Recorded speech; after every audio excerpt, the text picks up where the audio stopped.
had prepared dealt with the theme just all by itself. But the lesson I found out when I got here is supposed to fit within the context of keeping the family real in this postmodernistic age, and that's a whole different thing. So bear with me.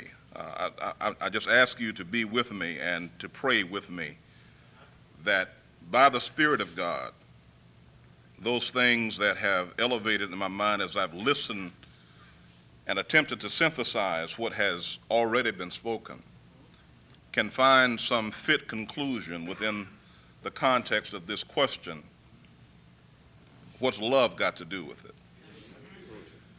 And I must admit that when I read those words, that there is an image associated with Ike and Tina.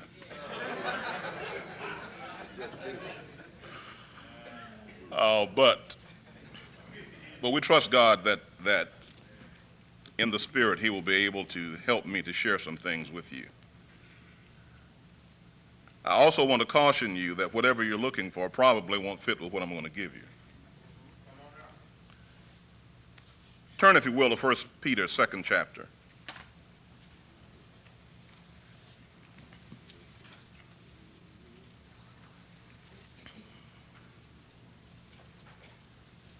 Verses 9 and 10.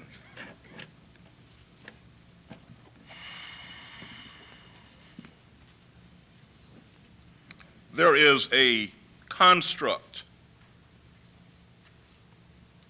that Peter provides with these words. It is a philosophical, sociological, theological, relational construct. It creates an environment within an environment. And this environment within another environment often runs at odds with the containing environment. Now, our topic is keeping Bible things real in this postmodernistic age. And more particularly, my topic is to fit within the context of keeping the family real within this postmodernistic age. And as has already been explained, the postmodernistic age is an age in which everything is in a state of flux. Nothing is fixed.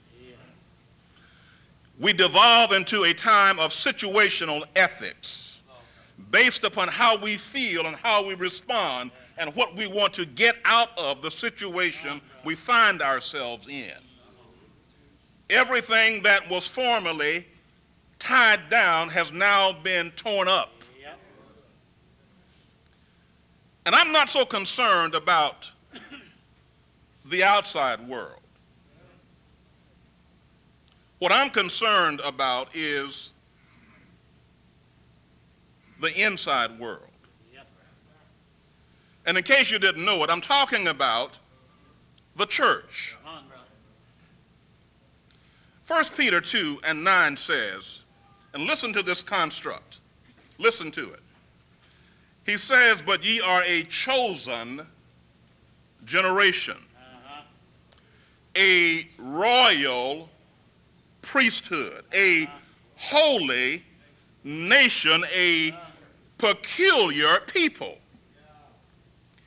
that ye should show forth the praises of him who hath called you out of darkness into his marvelous light, which in time past were not a people, but are now the people of God, which had not obtained mercy, but now have obtained mercy. Here is the construct. From the world surrounding us, God has pulled us out of that world into another world. Now, the prevailing morals and standards and principles of the outer world may be in a state of flux. But the call of God takes us out of the mind of the world and puts us into the world, not of the world, but possessed by the mind of God.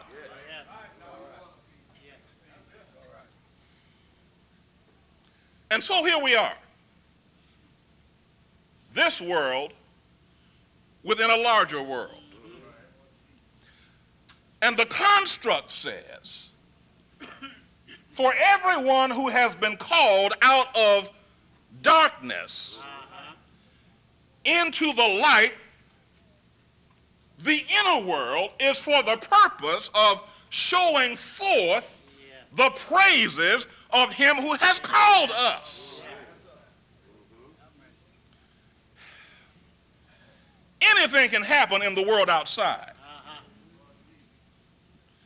But where we get in trouble is when the stuff outside begins to seep into the inside.